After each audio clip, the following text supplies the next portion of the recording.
इधर अभी। देखो बेटा, वो जो आपको होमवर्क बोल रहा हूं ना, मुझे एक बात बताइए, क्या आपकी और मेरी कोई दुश्मनी है कि मैं आपको तकलीफ देना चाहता है? नहीं ना, ऐसा कुछ है क्या? अब कुछ बच्चे होमवर्क करते हैं, कुछ बच्चे नहीं करते हैं, तो वो होमवर्क, आपको ये बात कब समझ में आएगी पता है? जब मैं आपको और भी रैंडमली कोई एलिमेंट्स का इलेक्ट्रॉनिक कॉन्फ़िगरेशन पूछूंगा तो फिर आपको प्रॉब्लम होगी ना। मैं पूछ लूंगा आपसे, बताइए कि स्कैंडियम का इलेक्ट्रॉनिक कॉन्फ़िगरेशंस क्या है। मैंने आपको एक बताया भी था कि आयोनाइजेशन एनर्जी उस पर डिपेंड करती है, आयोनाइजेशन पोटेंशियल डिपेंड करता है, बताया था कि नहीं बताया था? और इलेक्ट्रॉनिक कॉन्फ़िगरेशन कौन सा स्टेबल होगा, कौन सा that is unstable electronic configuration होगा, कौन सा एलिमेंट कितने इलेक्ट्रॉन लेना चाहता है, कितने इलेक्ट्रॉन देना चाहता है, ये सारी बातें आपको इलेक्ट्रॉनिक कॉन्फ़िगरेशन से ही क्लियर होगी ना। इलेक्ट्रॉनिक कॉन्फ़िगरेशन क्लियर है आपका तो आपको सारी बातें आएगी, नहीं तो वरना समझ में ही नहीं आएगी। मैं बोल रहा हूं आपको, अगर इलेक्ट्रॉनिक कॉन्फ़िगरेशन नहीं आता है आपको तो बेटा आपको पीरियोडिसिटी में प्रॉब्लम होगी, आपको केमिकल बॉन्डिंग में प्रॉब्लम होगी। क्यों? कार्बन 4 बॉन्ड बनाता है, ये आपको जिंदगी भर पता नहीं चलेगा, ये बस आपको याद करना पड़ेगा कि कार्बन 4 बॉन्ड बनाता है। अगर आपको इलेक्ट्रॉनिक कॉन्फ़िगरेशन पता है तो आप बता सकते हो कि कार्बन क्यों 4 बॉन्ड बना रहा है, क्यों कार्बन कार्बन डबल बॉन्ड बनाते हैं, क्यों कार्बन कार्बन ट्रिपल बॉन्ड बनते हैं, क्यों कार्बन कार्बन सिंगल बॉन्ड भी बनते हैं, तो डबल बॉन्ड ट्रिपल बॉन्ड ये क्यों बनते हैं। तो ये सारी बातें आपको समझ में आएगी कब? जब आपको इलेक्ट्रॉनिक कॉन्फ़िगरेशन पता होगा, जब आपको शेप ऑफ ऑर्बिटल पता होगा कि एस ऑर्बिटल का शेप स्फेरिकल होता है, पी ऑर्बिटल का शेप डम्बल होता है, डी ऑर्बिटल का शेप डबल डम्बल होता है। मैं बाद में बताऊंगा कि ये पी पाई बॉन्ड है, ये पी पाई डी पाई बॉन्ड है, फिर क्या आपके दिमाग में आएगा? वो बोलिए, आप नहीं आएगा ना आपको। तो वो सारी चीजें आपको यहीं से बेटा, आपको जो मैं बता रहा हूं आपको एक सीक्वेंस में पढ़ा रहा हूं, ऐसा नहीं कि कोई रैंडमली पढ़ा रहा हूं करके, ऐसे नहीं। अब मैं आगे ऑर्गेनिक केमिस्ट्री पढ़ाऊंगा कि मैं बोलूंगा कि ये सिग्मा बॉन्ड है, ये पाई बॉन्ड है, पाई बॉन्ड पहले टूटते हैं, सिग्मा बॉन्ड बाद में टूटते हैं, फिर ये कब समझ में आएगा आपको? इसलिए तो उसी के लिए ये प्री रिक्विजिट है बेटा। ये एनसीईआरटी में, जो एनसीईआरटी में मोल कंसेप्ट के बाद में structure of atom, then periodicity, then chemical bonding दिया है, तो जो सिलेबस डिजाइन कर रहे हैं वो बेवकूफ है कि वो ऐसे बना देंगे? नहीं ना, उसी सीक्वेंस से पढ़ाया जा रहा है ना आपको। क्यों? क्योंकि आगे पहले वाले यूनिट का एप्लीकेशन बेटा सेकंड यूनिट में होता है, सेकंड का थर्ड में होता है, ऐसे एक लिंक बनी हुई है ना उसकी। तो ये इसलिए मैं ऐसे ये सीक्वेंस से पढ़ा रहा हूं आपको, तो ये आपके लिए जरूरी है। होमवर्क करना भी, आपको एक दिन था खाली था, 20-25 लोगों ने होमवर्क नहीं किए, ठीक है, तो ऐसा नहीं करना है। तो होमवर्क बेटा सबको करना है, और जिन्होंने नहीं लाया उन्होंने याद से मुझे कल होमवर्क बताना है, ठीक है। चलो इधर देखो, अब हमने लास्ट लेक्चर में देखा था कि इलेक्ट्रॉनिक कॉन्फ़िगरेशंस क्या होता है। इलेक्ट्रॉनिक कॉन्फ़िगरेशंस क्या होता है बेटा, जो बच्चे एब्सेंट है उनके लिए मैं दोबारा से बता दे रहा हूं, वो लेक्चर जो है वो रिकॉर्ड नहीं हुआ था, ठीक है, कोई बात नहीं। अब थोड़ा सा एकदम हाईलाइटेड पॉइंट जो है उसके वो बता देता हूं आपको कि इलेक्ट्रॉनिक कॉन्फ़िगरेशंस का मतलब ये होता है, that is the distribution of electron in various orbitals. जैसे कि ऑर्बिटल्स है sp-df, जो ऑर्बिटल्स है उनमें इलेक्ट्रॉन का डिस्ट्रीब्यूशन, उसी को हम क्या कहते हैं? Electronic configurations. अब वो इलेक्ट्रॉनिक कॉन्फ़िगरेशन, जो इलेक्ट्रॉन भरने का जो तरीका है वो ऐसे नहीं कि फिर हम उठा के कुछ भी इलेक्ट्रॉन भर देंगे किसी भी ऑर्बिटल में, तो उसके लिए कुछ तरीके बताए गए। तो पहला जो है electronic configuration can be explain by using the Aufbau rule. कौन से रूल से? Aufbau rule. देन बात करेंगे पॉली एक्सक्लूजन प्रिंसिपल, और लास्ट में कौन सा था? Hertz rule. तो इलेक्ट्रॉन भरना है हमें किसी भी ऑर्बिटल में, तो वहां पे 3 रूल लगते हैं, 3 प्रिंसिपल लगते हैं। तो उसी के हिसाब से बेटा इलेक्ट्रॉन आपने ऑर्बिटल में फिलअप करना है, एक भी रूल का वायलेशन नहीं होना चाहिए। अगर एक भी रूल टूटा तो वो क्या हो जाएगा? गलत हो जाएगा इलेक्ट्रॉनिक कॉन्फ़िगरेशन। तो मैं पहला रूल बता चुका था आपको कि अफबाउ रूल क्या होता है। Aufbau is a German word which means the buildup. उसका मतलब ये होता है कि लोअर एनर्जी ऑर्बिटल पहले भरेंगे, हायर एनर्जी ऑर्बिटल बाद में भरेंगे। अब सवाल ये था कि एनर्जी ऑफ ऑर्बिटल कौन डिसाइड करेगा? तो हमने देखा है कि सिंगल इलेक्ट्रॉन सिस्टम में सिर्फ n डिसाइड करता है एनर्जी ऑफ ऑर्बिटल। n बोले तो प्रिंसिपल क्वांटम नंबर, जिसकी n की वैल्यू ज्यादा होगी उसकी एनर्जी ज्यादा होगी, जिसकी n की वैल्यू कम होगी उसकी एनर्जी क्या हो जाएगी? कम हो जाएगी। ये सिंगल इलेक्ट्रॉन सिस्टम के लिए, जैसे कि हाइड्रोजन हो जाए, हीलियम प्लस हो, लिथियम 2+ हो, बेरिलियम 3+ हो। आ रही है बात सबको समझ में? हाँ, इलेक्ट्रॉन सिस्टम हो मतलब ऐसे एलिमेंट जिसमें एक से ज्यादा इलेक्ट्रॉन हो, जैसे कि आप ले लीजिए बेरिलियम ले लीजिए, कार्बन ले लीजिए, नाइट्रोजन ले लीजिए, तो उस केस में आपको n के साथ साथ l भी देखना पड़ेगा।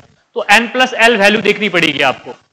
इसका n+l वैल्यू ज्यादा होगी उसकी एनर्जी ज्यादा होगी, जिसकी n+l वैल्यू होगी उसकी एनर्जी क्या होगी? कम होगी। क्लियर है बात यहाँ पे?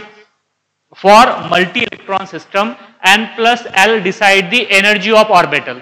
तो ऐसे अफबाउ रूल ये कहता है कि जिसका n+l कम होगा उसमें इलेक्ट्रॉन फर्स्टली एंटर होगी, बाद में जिसका n+l ज्यादा होगा उसमें इलेक्ट्रॉन बाद में एंटर हो गए। मतलब लोएस्ट एनर्जी से ऑर्बिटल को आपने फिलअप करना है और हायर एनर्जी ऑर्बिटल में एंटर करना है। तो मैंने उसको आपको एक पिक्टोरियली आपको एक रिप्रेजेंटेशन बताया था कि इलेक्ट्रॉन कैसे भरे जाएंगे। तो देखो दोबारा से बता देता हूं कि क्या किया था हमने। अब ज्यादा लंबा चौड़ा नहीं करेंगे इसे। इधर देखो बेटा, मैंने एक एक्सिस लिया था यहां पे, इस एक्सिस पे हमने लिए थे एनर्जी। किसकी एनर्जी होगी बोलो, किसकी एनर्जी? मेरी एनर्जी है क्या बेटा? नहीं, किसकी एनर्जी है? ऑर्बिटल की एनर्जी है, ऑर्बिटल की एनर्जी है। अब जो बच्चे एब्सेंट थे एक बार बता दे रहा हूं बेटा, इधर देख लीजिए, इंपॉर्टेंट है, ठीक है। अब देखो यहां पे सबसे पहले फर्स्ट ऑर्बिट का ऑर्बिटल आएगा 1s, 1s के बाद 2s, और 2s की एनर्जी 1s से ज्यादा है, दिख रहा है आपको? समझ में आ गई ना बात यहाँ पे। और 2s और 2p की ये जो है ये बराबर होगी, 2s और 2p की क्या होगी? एनर्जी यहाँ पे बराबर होगी, ठीक है। ऐसे तो लिया था हमने। यहाँ पे क्या लिए थे हमने, बोलो बेटा? n plus L value, n plus L value, ये n प्लस एल है, इधर n प्लस एल बढ़ेगी।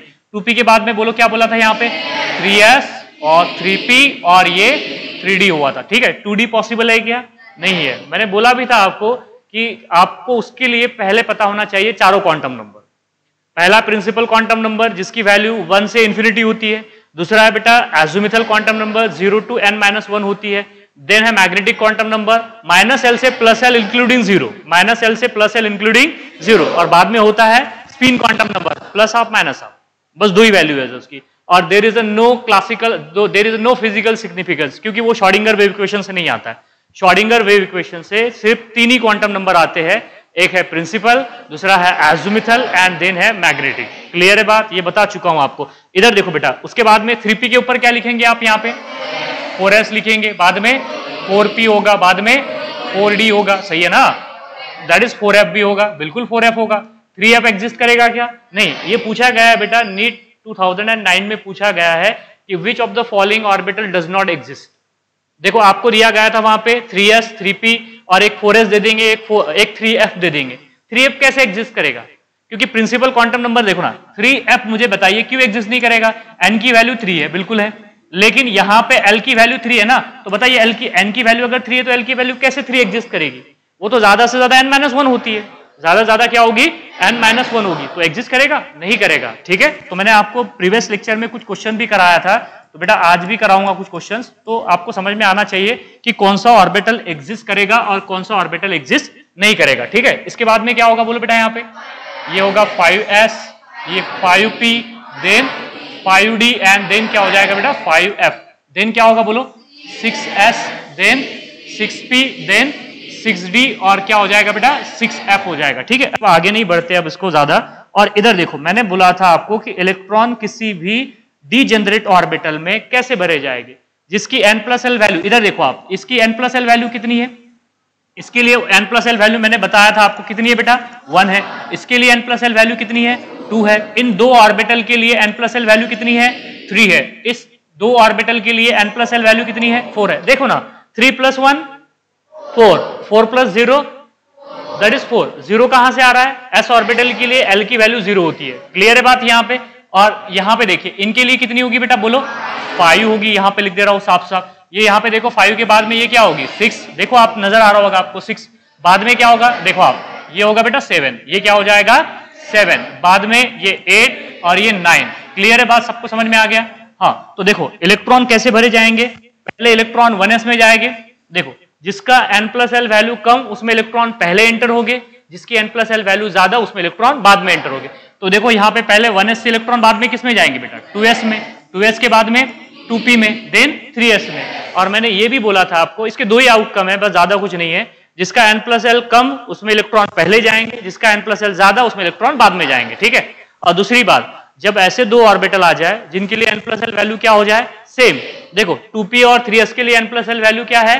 सेम है। तो फिर 2p में इलेक्ट्रॉन क्यों एंटर हो रहे? क्योंकि 2p के लिए n की वैल्यू छोटी है। तो जब दो ऑर्बिटल जिनके n+l वैल्यू सेम हो जाए बेटा, तो उस केस में जिसका n छोटा होगा उसमें इलेक्ट्रॉन पहले डालेंगे, जिसका n बड़ा होगा उसमें इलेक्ट्रॉन बाद में जाएंगे। क्लियर है? आ गया सबको समझ में? तो देखो 2p के बाद में कौन भरेगा बेटा? 3s। 3s के बाद में 3p। 3p के बाद में 4s। ऐसे आप इलेक्ट्रॉन भरते चले जाएंगे। क्लियर है बात? यहाँ पे आपने बेटा ये ऐसे कुछ इलेक्ट्रॉन यहाँ पे फिलअप करना था। मैंने बोला था आपने ऐसी डायग्राम निकालना है, आपने एनसीईआरटी वाले निकाले, ठीक है कोई बात नहीं। लेकिन बेटा आपको ये इसलिए मैंने बताया कि जिंदगी भर आपको कोई कंफ्यूजन नहीं होगा इसकी वजह से। उसमें हो सकता है, उसमें हो सकता है। तो मैंने इलेक्ट्रॉनिक कॉन्फ़िगरेशन जो लिखा है बेटा, यहां पे देखो, मैंने आपको बताया था कि पहले हम किसी भी ऑर्बिटल का क्या लिखते हैं, n, मतलब वो किस ऑर्बिट का ऑर्बिटल है, बाद में लिखते हैं कि वो कौन सा ऑर्बिटल है, और यहां पे लिखते हैं x। x क्या बताता है हमें, नंबर ऑफ इलेक्ट्रॉन, n क्या बताता है, प्रिंसिपल क्वांटम नंबर, और l बताता है एजिमुथल क्वांटम नंबर। तो इलेक्ट्रॉनिक कॉन्फ़िगरेशन कैसे था बेटा, इधर देखो आप, इलेक्ट्रॉनिक कॉन्फ़िगरेशन जो था, इलेक्ट्रॉनिक जो कॉन्फ़िगरेशन था वो कैसे था, इलेक्ट्रॉनिक कॉन्फ़िगरेशन इधर देखिए आप, हमने देखा था कि जो इलेक्ट्रॉनिक कॉन्फ़िगरेशन हो जाएगा वो कैसे होगा बेटा, सबसे पहले 1s2 के बाद 2s2। देखो 1s और 2s दोनों सेम ऑर्बिट के ऑर्बिटल है कि डिफरेंट ऑर्बिट के ऑर्बिटल है, डिफरेंट ऑर्बिट के ऑर्बिटल। ओए डिफरेंट ऑर्बिट के ऑर्बिटल है तो दोनों के बीच में क्या आएगा, कॉमा आएगा, क्लियर है। उसके बाद में 2s और 2p के बीच में कॉमा आएगा क्या, नहीं आएगा, क्योंकि वो दोनों सेम ऑर्बिट के ऑर्बिटल है, सेम ऑर्बिट के ऑर्बिटल है। उसके बाद में बोलो क्या आएगा, हाँ 3s2 देन 3p6, 3p6 के बाद 4s2 देन 3d10, क्या आ जाएगा 3d10। सबको समझ में आ गया। देखो बेटा 3p के बाद कौन भरना चाहिए था, 3d, क्योंकि थर्ड ऑर्बिट के तीन ऑर्बिटल है, एक है 3s, 3p और 3d, तो 3p के बाद में कौन भरना चाहिए था, 3d, लेकिन कौन भरा गया, 4s, क्योंकि 4s के लिए n+l वैल्यू कितनी है 4, 3d के लिए n+l वैल्यू कितनी है 5 है। आगे सबको समझ में, जिसकी n+l वैल्यू कम उसमें इलेक्ट्रॉन पहले जाएंगे, जिसकी n+l वैल्यू ज्यादा उसमें इलेक्ट्रॉन बाद में जाएंगे। तो 3d के बाद में कौन भरेगा बेटा, बोलो, दैट इज 4p6, 4p के साथ के बाद 5s2, 5s2 के बाद 4d10, 4d10। यहां पे भी देखो 4p के बाद में 4d भरना चाहिए था, 4p के बाद में 4d में इलेक्ट्रॉन जाने चाहिए थे, लेकिन 4p के बाद में इलेक्ट्रॉन किस में गए, 5s में, क्योंकि 5s के लिए n+l वैल्यू 5 और 4d के लिए 6 है, कितनी है यहाँ पे 6, तो 4d के बाद में इलेक्ट्रॉन किस में जाएगी बेटा, 5p6, 5p6 के बाद में 6s2, 6s2 के बाद में 4f14, 4f14। सबको समझ में आ गया। देखो 6s के बाद में 6p में जाने चाहिए थे इलेक्ट्रॉन, ओए बेटा 6s के बाद में किस में जाने चाहिए थे, 6p में, लेकिन गए किस में, 4f में। सबको समझ में आ गया, क्लियर है बात यहाँ पे। क्योंकि अब बोलेंगे सर, आप बोलेंगे कि 6p के लिए और 4f के लिए n+l वैल्यू तो सेम है। अरे 4p के लिए और 4f के लिए, सॉरी 6p के लिए और 4f के लिए n+l वैल्यू कितनी है, 7। देखो ना 4 + 3 7, 6 + 1 7, तो पहले फिर दोनों के लिए n+l वैल्यू सेम है, तो क्या देखेंगे आप, n देखेंगे। तो 4f के लिए n की वैल्यू क्या है, 4 है, और 6p के लिए n की वैल्यू कितनी है। तो बात समझ में आ रही है आपको, जब दो ऑर्बिटल के लिए बेटा n+l वैल्यू सेम हो जाए तो जिसका n छोटा होगा उसमें इलेक्ट्रॉन पहले जाएंगे। क्लियर है बात यहाँ पे। ऐसे आप इलेक्ट्रॉनिक कॉन्फ़िगरेशन आगे बढ़ सकते हो आप। अब किसी भी एलिमेंट का इलेक्ट्रॉनिक कॉन्फ़िगरेशन अगर आपसे पूछा गया तो एटॉमिक नंबर देखो, और यही सीक्वेंस से आपको क्या भरने हैं बेटा, इलेक्ट्रॉन भरने हैं। समझ में आ रहा है, लिखने का तरीका अलग बोला है और भरने का तरीका अलग बोला है। क्या बोला था मैंने आपको, इधर देखो बेटा, अगर हमने कोई एक एलिमेंट ले लिया, जैसे कि फॉर एग्जांपल इधर देखो बेटा, हमने कोई एक एलिमेंट ले लिया, जैसे मैंने आपको बताया है यहाँ पे, मान लीजिए आयरन है, क्या है हमारे पास में, आयरन। आयरन एटॉमिक नंबर कितना होगा बेटा, 26, आयरन एटॉमिक नंबर 26। अब 26 इलेक्ट्रॉन भरने हैं मुझे, बोलो क्या होगा, 1s2 then 2s2 then 2p6, कितने हो गए इलेक्ट्रॉन, 10 हो गए। इसके बाद में 2s2 के बाद में कौन आता है, बोलो 3s2, क्या आता है बेटा, 3s2 के बाद में 3p6, 18 इलेक्ट्रॉन हो गए। अब 3p के बाद में 3d आता है कि 4s आता है, 4s आता है, वेरी गुड। तो क्या हो जाएगा, बोलो बेटा यहाँ पे 4s2, कितने इलेक्ट्रॉन हो गए, 20, कितने हो गए इलेक्ट्रॉन, 20। अब इसके बाद में कौन आता है, बोलो 3d, और 3d कितना आ जाएगा, 6 आ जाएगा, क्या आ जाएगा 3d 6। इलेक्ट्रॉन भरेंगे ऐसे, समझ में आया क्या बोला था मैंने, इलेक्ट्रॉन भरेंगे ऐसे। क्यों ऐसे भरेंगे आप, this are the n+l rule. ये कौन सा रूल है, n+l रूल। देखो ना इलेक्ट्रॉन बेटा 3d से पहले किस में गए, 4s में, क्योंकि 4s के लिए n+l वैल्यू कम है, 3d के लिए n+l वैल्यू ज्यादा है। लेकिन लिखेंगे कैसे, लिखेंगे ऐसे कि जिनका n सेम है उनको एक साथ में लिखना है। तो लिखेंगे कैसे, सबको समझ में आया। ये बेटा इलेक्ट्रॉन का फिलिंग है, ये है अकॉर्डिंग टू विच रूल, बोलो, ये है बेटा अकॉर्डिंग टू n+l रूल। ये क्या हो जाएगा, अकॉर्डिंग टू n+l रूल। लेकिन अगर इसी इलेक्ट्रॉनिक कॉन्फ़िगरेशन को आपको लिखना है तो लिखने का तरीका ये है बेटा, लिखने का तरीका क्या हो जाएगा, बोलो 1s2 then 2s2 then 2p6 then 3s2 then 3p6, 3p 6, 3p6 के बाद में 3d6 क्या आ जाएगा 3d6 के बाद में क्या आ जाएगा 4s2। सबको समझ में आया? देखो बेटा, ये फर्स्ट ऑर्बिट का ऑर्बिटल है, ये सेकंड ऑर्बिट के ऑर्बिटल है, ये थर्ड ऑर्बिट के ऑर्बिटल है, नजर आ रहा है, और ये 4 ऑर्बिट का ऑर्बिटल है। समझ में आया ना? अब मैं अगर आपसे पूछूंगा कि मेरे पास में बेटा एफ ही नहीं है, देखो ये लिखने का तरीका है, लिखेंगे ऐसे, लिखेंगे कैसे? एन के हिसाब से, अकॉर्डिंग विथ एन। जिसका एन ज्यादा, मतलब जिसका एन सेम होगा उनको एक साथ में रखेंगे, जिनका एन सेम होगा बेटा उनको एक साथ में रखेंगे। जैसा 2s 2p का एन सेम है, 2s और 2p के लिए एन की वैल्यू कितनी है 2 है। देखो ना बेटा, इसके लिए एन की वैल्यू कितनी है, फर्स्ट ऑर्बिट के लिए एन की वैल्यू बताइए मुझे आप, चलो बताओ बेटा कितनी है। हाँ, n इज इक्वल टू 1, इसके लिए n इज इक्वल टू 2, इन तीनों के लिए n इक्वल टू 3, इसके लिए n इक्वल टू 4। तो जिनका n सेम होता है उन्हें एक साथ में लिखते हैं, एक साथ में रखा जाता है। लिखने का तरीका ये। अब आप बोलेंगे सर लिखने का भरने का तरीका अलग अलग क्यों बता रहे? क्योंकि बेटा मैं जब आपसे पूछूंगा कि मेरे पास में Fe नहीं है, मेरे पास में Fe2+ है। Fe2+ कैसे बनेगा? इलेक्ट्रॉन लेके या देके? देके। कितने इलेक्ट्रॉन देके? 2 इलेक्ट्रॉन देके। कामक सीधा देखो बेटा, ये जब 2 इलेक्ट्रॉन देगा तो आपसे पूछा जाएगा कि बताइए ये 2 इलेक्ट्रॉन कौन से ऑर्बिटल में से निकले, 4s ऑर्बिटल में से निकले या 3d ऑर्बिटल में से निकले? 4s में से निकले। सबको समझ में आया? अगर ये इलेक्ट्रॉनिक कॉन्फ़िगरेशन आप रहने देते हो तो आपको लगेगा कि नहीं 3d ऑर्बिटल जो है ये आउटर लिखा है हमने, आखिर में लिखा है तो 3d में से निकल जाएगा। तो आपको पूछा जाएगा, आपको ये नहीं पूछेंगे कि बताइए Fe का इलेक्ट्रॉनिक कॉन्फ़िगरेशन क्या है, आपको पूछेंगे Fe2+ का इलेक्ट्रॉनिक कॉन्फ़िगरेशन। समझ में आया है नहीं आया? तो आपको लिखना पड़ेगा बेटा, फिर क्या हो जाएगा बोलो? 1s2, 2s2, 2p6, बोलो 3s2, देन क्या हो जाएगा बोलो रे? 3p6, बाद में क्या हो जाएगा? 3d6, और बाद में क्या हो जाएगा? 4s0। ये ऑप्शन रहेगा आपको। समझ में आया? 4s नहीं भी दे सकते देने, क्योंकि 4s में ऑर्बिटल में इलेक्ट्रॉन है ही नहीं, तो वो ऑर्बिटल एग्जिस्ट करेगा क्या? नहीं करेगा, लेकिन लिख दिया है मैंने। नहीं तो फिर दूसरा ऑप्शन क्या होगा? आपको समझ में तो आ रहा है ना बेटा? दूसरा ऑप्शन क्या हो जाएगा आपके लिए? ये हो जाएगा। इधर देखो बेटा, दूसरा ऑप्शन अगर आपको, चलो ये Fe डायपोलॉजिटी को आप पूछ लिया आपको, चलो मैं ऑप्शन 1 बना देता हूं, इसे ऑप्शन बी बना देता हूं। इधर देखो बेटा, आपको दे देंगे 1s2, 2s2, देन हो जाएगा 2p6, बाद में क्या हो जाएगा? 3s2, बाद में हो जाएगा 3p6, बाद में हो जाएगा बेटा 3d4, और बाद में हो जाएगा 4s2। क्या हो जाएगा? 4s2। सबको समझ में आया? 4s2। अब आपसे पूछ लेंगे कि बताइए दोनों में का कौन सा इलेक्ट्रॉनिक कॉन्फ़िगरेशन एग्जिस्ट करेगा? ए करेगा ना?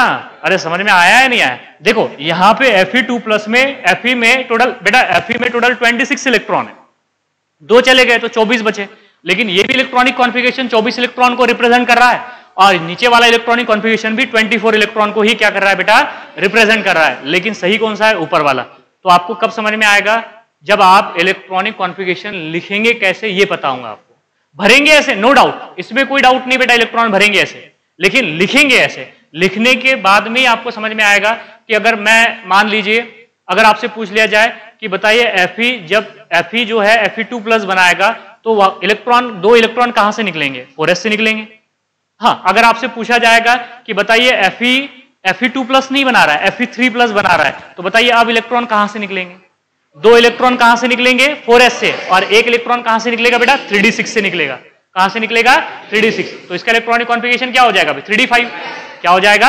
3d5। अरे समझ में तो आ रहा है ना? ये इलेक्ट्रॉनिक कॉन्फ़िगरेशन एग्जिस्ट करेगा बेटा, ये वाला एग्जिस्ट करेगा, ये दूसरा वाला एग्जिस्ट नहीं करेगा, तो मैं इसे हटा देता हूं। तो बात समझ में आ रही है आपको कि ये इलेक्ट्रॉनिक कॉन्फ़िगरेशन ऐसे होगा। हाँ, अगर क्यों बेटा, अगर आपको Fe3+ पूछ लिया, वही तो पूछ रहा हूं मैं अभी आपको, Fe3+ पूछ लिया तो बोलो क्या होगा इलेक्ट्रॉनिक कॉन्फ़िगरेशन? चलो बोलो 1s2, 2s2, 2p6, 2p6 के बाद 3s2, 3p6, 3p6 के बाद में 3d5, 3d5।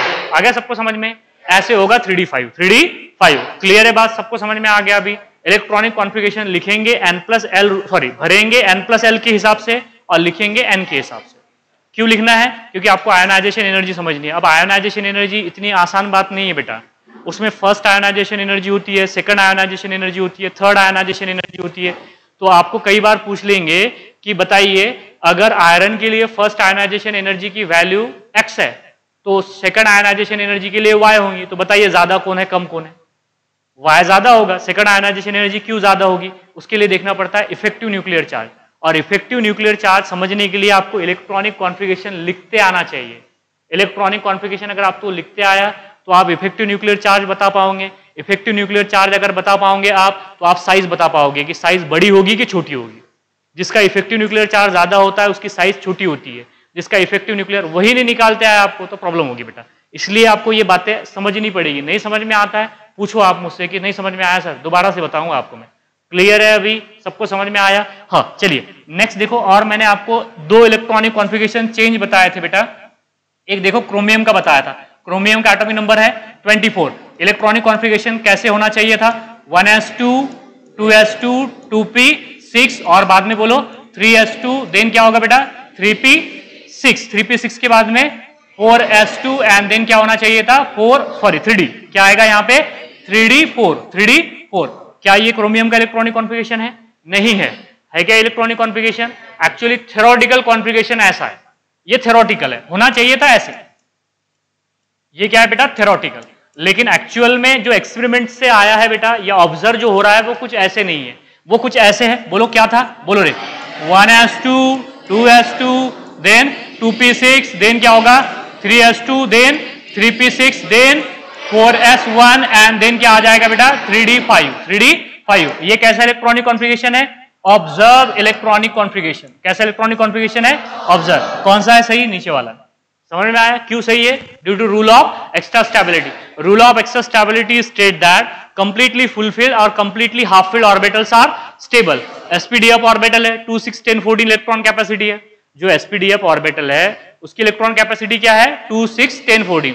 अगर sp-d-f ऑर्बिटल में 2 6 10 14 स्टेबल है कि अनस्टेबल है? स्टेबल है। या फिर बेटा अगर वो कंप्लीटली हाफ फिल्ड भी होता है, मतलब sp-d-f में 1 3 5 7 तो भी वो स्टेबल है। तो यहां पे देखो, यहां पे s तो स्टेबल था, लेकिन देखो s तो स्टेबल था लेकिन d स्टेबल है क्या? नहीं ना।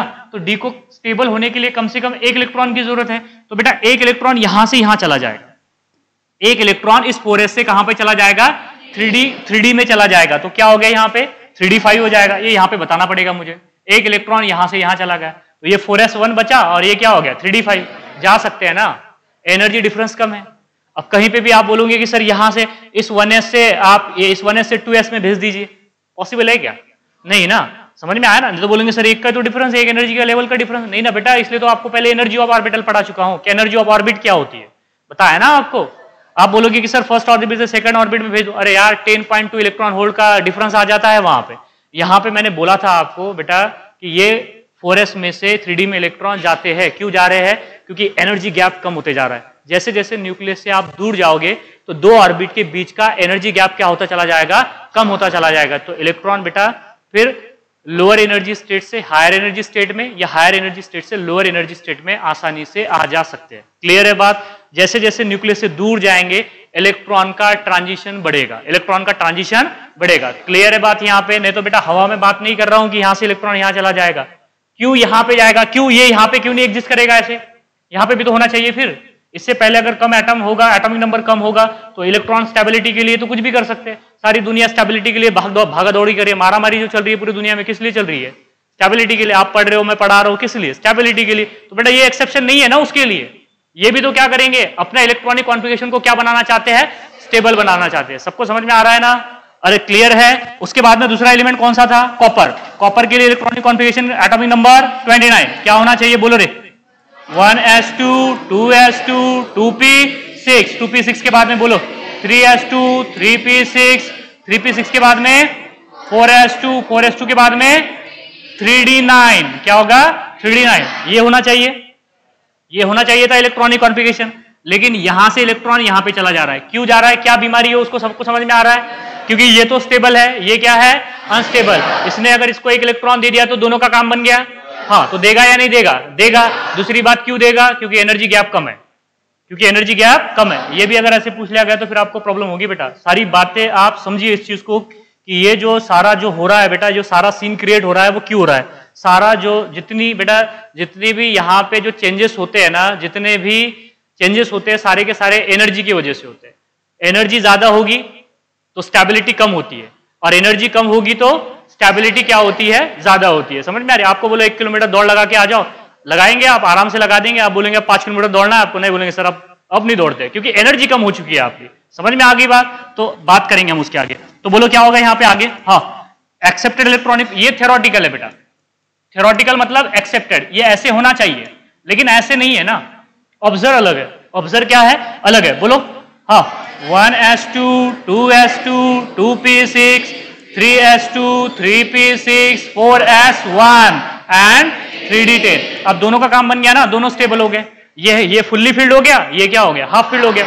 ये फुल्ली फील्ड है और ये क्या है, हाफ फील्ड है, तो दोनों स्टेबल है, दोनों स्टेबल है। तो ये क्या हो जाएगा बेटा, observe electronic configuration, observe electronic configuration. आगे सबको समझ में? जो बच्चा बेटा अब्सेंट थे उनके लिए मैंने दोबारा से बता दिया कि अफबो रूल क्या होता है। अफबो रूल कुछ नहीं बेटा, जिसका n+l वैल्यू कम उसमें इलेक्ट्रॉन पहले एंटर होंगे, जिसकी n+l वैल्यू ज्यादा उसमें बाद में इलेक्ट्रॉन एंटर होंगे, और जिसके लिए कितने बार बोल दिया मैंने, है ना। सो दैट इज बेटा इंपॉर्टेंट है, इसलिए बोल रहा हूं, ठीक है। तो जिसके लिए n+l वैल्यू सेम हो जाए तो उसमें इलेक्ट्रॉन, जिसका n छोटा होगा इसमें इलेक्ट्रॉन पहले जाएंगे, ठीक है। क्लियर है बात यहां पे? चलो बड़े आगे अभी। अरे समझ में आया नहीं आया? क्लियर है? और पीछे वाले इधर देखो, मुंडी मत हिलाओ जानबूझ के, इधर देख पहले तू, ठीक है। इधर देखो बेटा, नेक्स्ट रूल देखने वाले हैं हम, that is the poly exclusion principal. अब ये आसान है, अब बात करेंगे हम, that is the poly exclusion principal. अब पॉली एक्सक्लूजन प्रिंसिपल क्या होता है? That is poly exclusion principal. देखो बेटा इंपॉर्टेंट है, आसान तो है लेकिन इंपॉर्टेंट है। अब बात करेंगे पॉली एक्सक्लूजन प्रिंसिपल क्या होता है। मुझे एक बात बताइए, मैंने आपको बोला था कि किसी भी एक ऑर्बिटल में दो से ज्यादा इलेक्ट्रॉन हो सकते हैं क्या? नहीं हो सकते। किसी भी एक ऑर्बिटल में क्या दो से ज्यादा इलेक्ट्रॉन हो सकते हैं? नहीं हो सकते। और वो दो इलेक्ट्रॉन को भी अगर एक सेम ऑर्बिटल में रहना है तो सेम स्पिन से रहना पड़ेगा कि अपोजिट स्पिन? Opposite spin. बस यही पॉली एक्सक्लूजन प्रिंसिपल है। वो क्या कहता है? That is no two electron in an same orbital having all 4 quantum number values are same. ये सिर्फ ऐसा कहता है, लेकिन उसका मतलब हिंदी में यही होता है कि किसी भी एक ऑर्बिटल में ज्यादा से ज्यादा 2 इलेक्ट्रॉन रहेंगे, और वो 2 इलेक्ट्रॉन जो रहेंगे बेटा, वो जो 2 इलेक्ट्रॉन रहेंगे उन्हें अपोजिट स्पिन से रहना पड़ेगा। अगर एक का सर ऊपर है तो दूसरे का सर क्या रहेगा? नीचे रहेगा। सबको समझ में आ गई बात? वो इतनी बात करता है, लेकिन थोड़ा तरीके से बात करता है। वो क्वांटम नंबर का सहारा लेता है। तो क्वांटम नंबर का अगर सहारा लेगा तो वो बोलता है बेटा, क्या कहता है वो? That is no two electron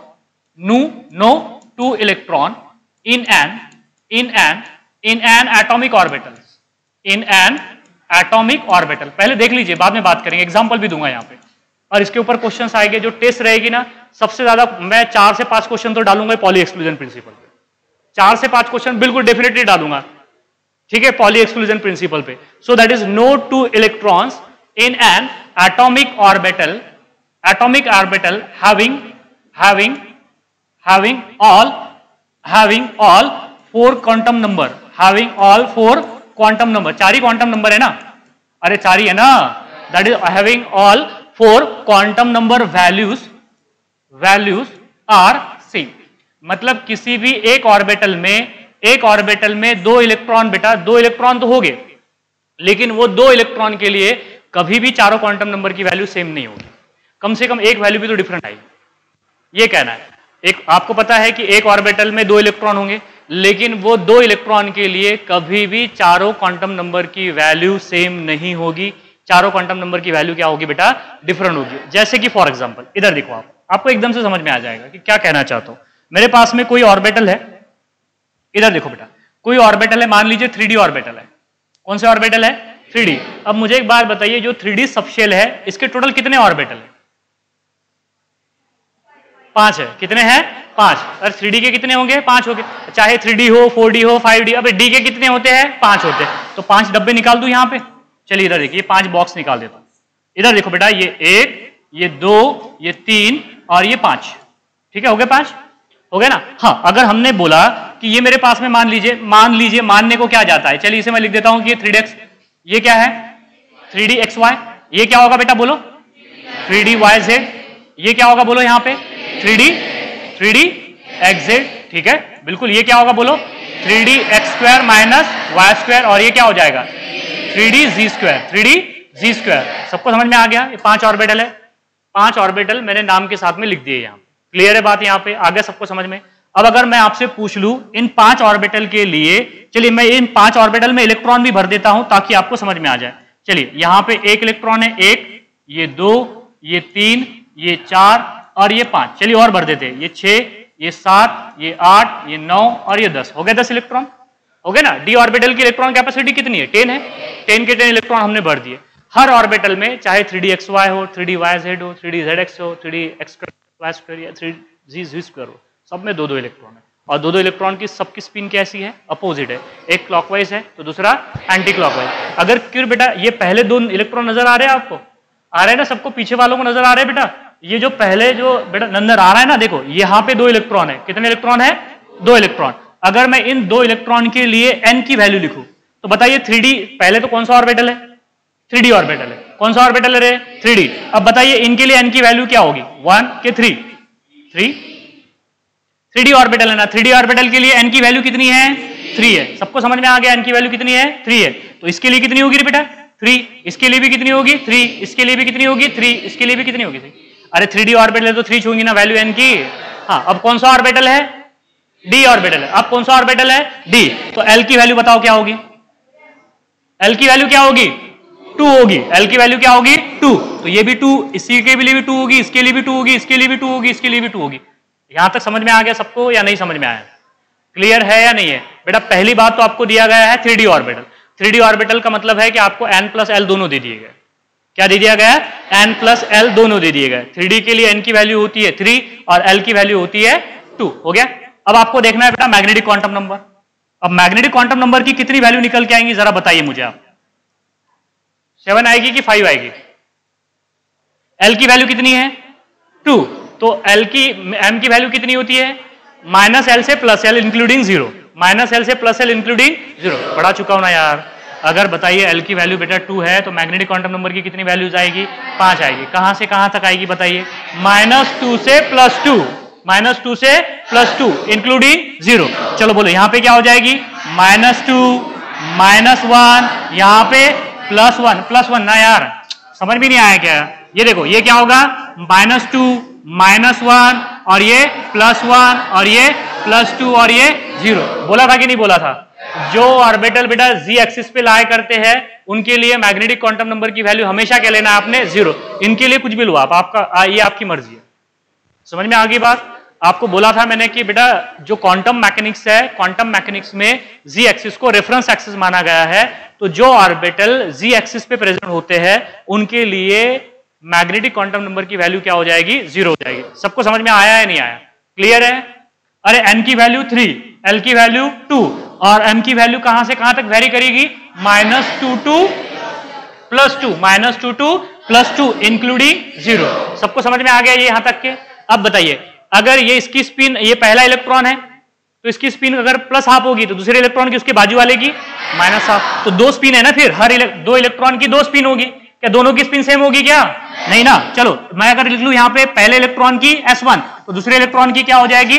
S2। चलो बोलो इसमें के पहले इलेक्ट्रॉन की क्या है बेटा? +½ नहीं +½ तो नीचे वाले की क्या हो जाएगी? -½ चलो वही सेम बोलो यहाँ पे क्या होगा? +½ -½ यहाँ पे क्या होगा? +½ और यहाँ पे क्या होगा? -½ यहाँ पे क्या होगा? बोलो बेटा +½ यहाँ पे क्या होगा? -½ यहाँ पे क्या होगा? +½ प्लस यहाँ पे क्या होगा? -½ सबको समझ में आया? देखो यहाँ पे होगा +½ और नीचे क्या, बाजू में नीचे क्या होगा बेटा? -½ दोनों वैल्यूज लिख दिए यहाँ पे, लिख दिए। अब देखो अगर ये देखो ये जो 3d ऑर्बिटल है, 3d ऑर्बिटल का लास्ट इलेक्ट्रॉन ये वाला है। क्या नजर आ रहा है आपको या नहीं आ रहा है? 3d ऑर्बिटल का लास्ट वाला इलेक्ट्रॉन ये है, नजर आ रहा है अभी? क्यों रे? वो लास्ट वाले इलेक्ट्रॉन के लिए अगर मैं क्वांटम नंबर के सेट की अगर वैल्यू पूछूं तो बताइए क्या होगी? अगर 3d ऑर्बिटल के 3d ऑर्बिटल का अगर आप 3d ऑर्बिटल में टोटल इलेक्ट्रॉन कितने हैं? 10 है ना। 3d ऑर्बिटल में टोटल इलेक्ट्रॉन कितने हैं? 10। तो पहला कौन सा है, दूसरा कौन सा है, तीसरा कौन सा है, चौथा कौन सा है, 10वां कौन सा है? समझ में आ रहा है ना? जो 10 नंबर का जो इलेक्ट्रॉन है बेटा वो लास्ट इलेक्ट्रॉन है।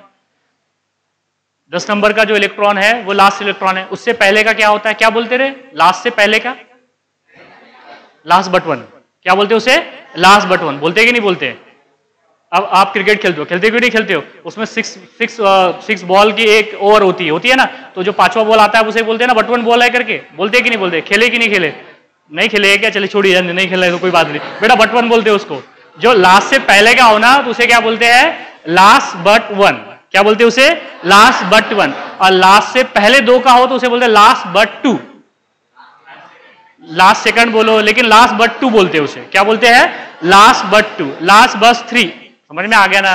बेटा यहाँ पे अब ये कोई रॉकेट साइंस है नहीं, आपको अच्छी तरीके से पता है। ये देखो, ओए ये वाला कौन सा इलेक्ट्रॉन है, ओए ये कौन सा इलेक्ट्रॉन है, लास्ट। ये उससे पहले का कौन सा है, last but one, last but one. फिर बेटा अगर ये दो इलेक्ट्रॉन लास्ट इलेक्ट्रॉन है, लास्ट बट इलेक्ट्रॉन, ये दोनों इलेक्ट्रॉन सेम ऑर्बिटल में है या नहीं है?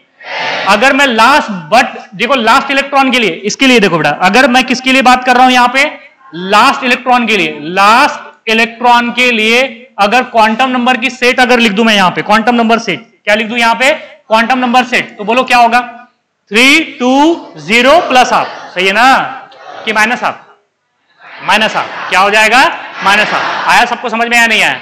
अरे देखो ना बेटा, इसके लिए क्वांटम नंबर की एन की वैल्यू 3, एल की वैल्यू 2, एम की वैल्यू, और इसके लिए ये लास्ट वाले की बात कर रहा हूं मैं, हाँ इसके लिए क्या होगी, -1। तो लिखो यहां पे क्या होगी क्वांटम नंबर का set, 3 2 0 minus half, 3 2 0 minus half. समझ में आया है नहीं आया? 3 2 0 माइनस हाफ। उससे पहले वाला इलेक्ट्रॉन मतलब लास्ट बट वन, क्या लिखेंगे आप यहां पे, बोलो लास्ट बट वन, बोलो लास्ट बट वन के लिए क्या होगा, 3 2 0 और प्लस हाफ की माइनस हाफ, प्लस हाफ। अब देखो वही बोला है मैंने कि यहां पे जो एक ऑर्बिटल में जो दो इलेक्ट्रॉन है, क्या उनके लिए चारों क्वांटम नंबर की वैल्यू सेम है? ज्यादा से ज्यादा कितने क्वांटम नंबर की वैल्यू सेम है? 3 क्वांटम नंबर की वैल्यू सेम है, लेकिन चौथा जो है स्पिन क्वांटम नंबर, उसकी वैल्यू चेंज हो जाएगी।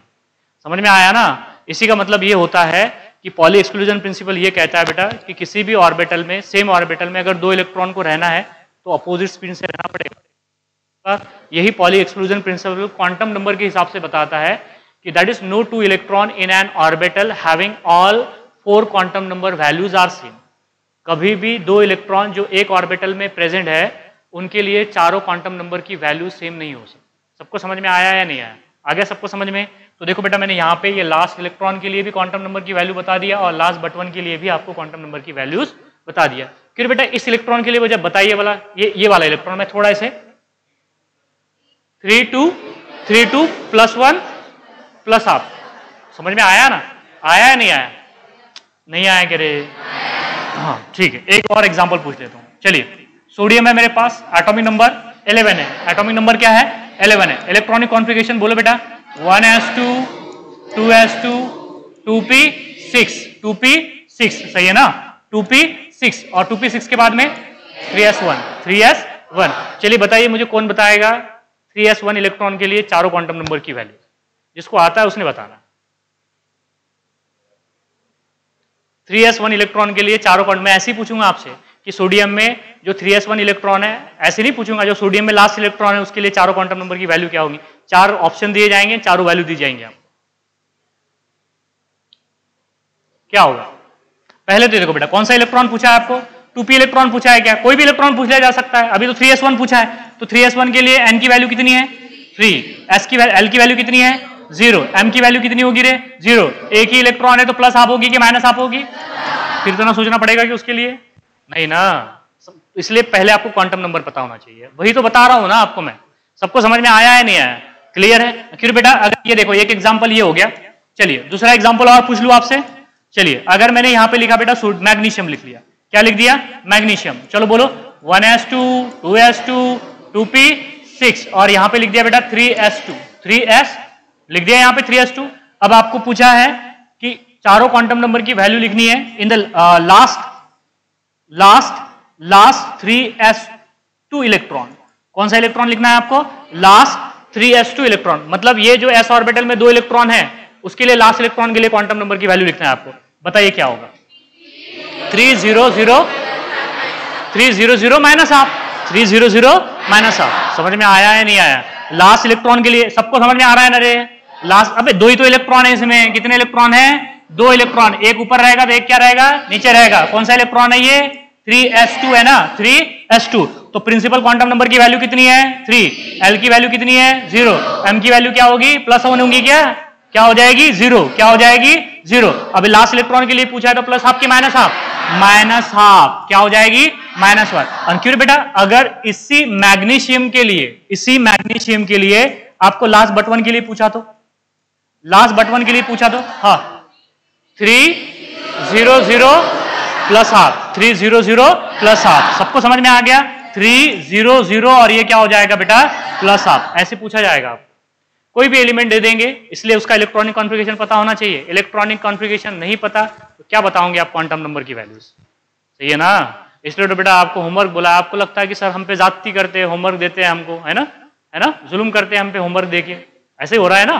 तो बेटा ये होमवर्क इसलिए दिया जाता है आपको कि ताकि आप उसकी प्रैक्टिस जम के करें। अगर प्रैक्टिस अच्छी होगी आपकी तो ये इलेक्ट्रॉनिक कॉन्फ़िगरेशन आसान लगेगा, नहीं तो फिर आपने इलेक्ट्रॉनिक कॉन्फ़िगरेशन लर्न नहीं किया, आपको इलेक्ट्रॉनिक कॉन्फ़िगरेशन का कुछ पता नहीं है, अता पता कुछ नहीं है, तो बेटा ये क्वेश्चन की हवा भी नहीं आएंगी फिर आपको।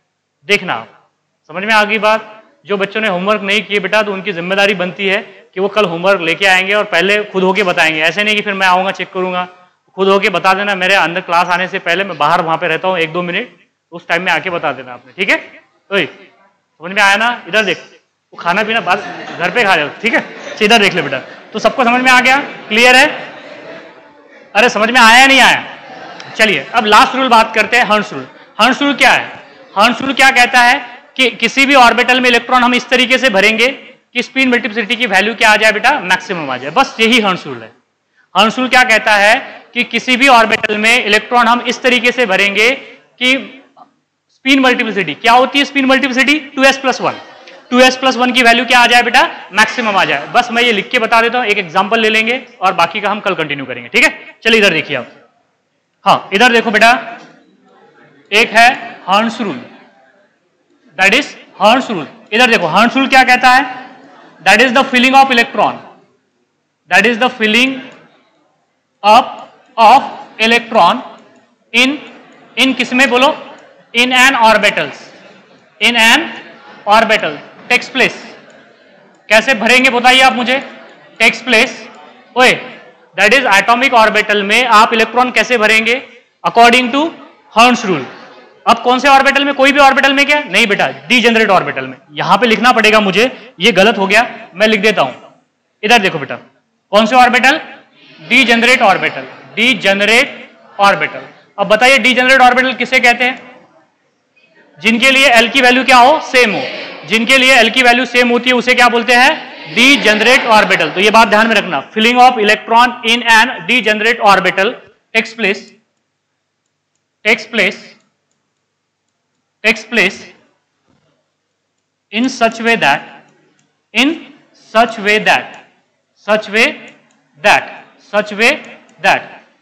the spin multiplicity will be maximum, the spin multiplicity will be maximum। समझ में आ गया ना। देखो यहाँ पे द डीजेनरेट ऑर्बिटल में जब आप इलेक्ट्रॉन भरेंगे बेटा तो वो कैसे भरने, in such way that the spin multiplicity can be maximum. वो स्पिन मल्टीप्लिसिटी की वैल्यू क्या होनी चाहिए, maximum. That is that in such way that multiplicity, spin multiplicity की बात हो रही है, मैं पूरा ही लिख देता हूं, स्पिन मल्टीप्लिसिटी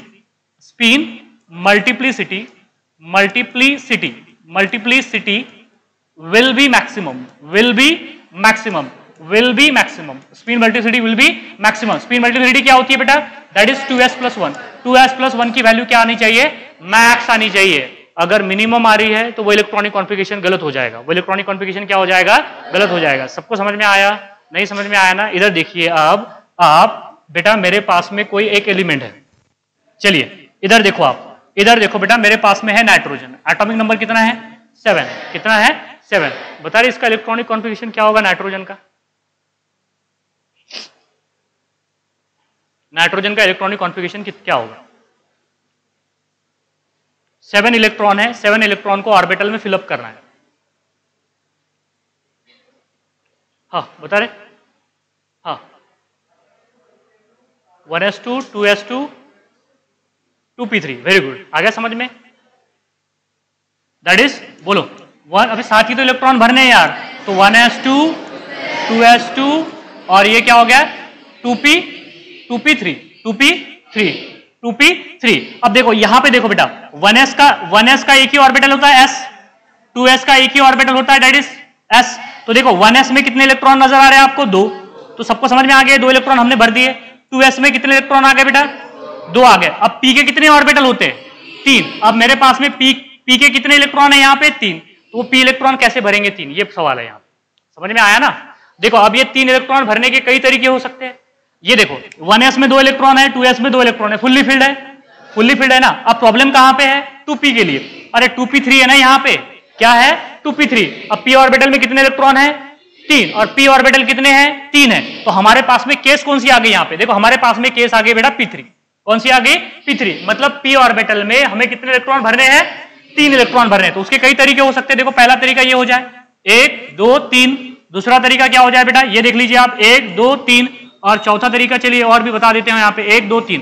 पहला तरीका क्या होगा? 1 ये 2 और ये 3। दूसरा तरीका 1 2 और ये 3। आ गया सबको समझ में?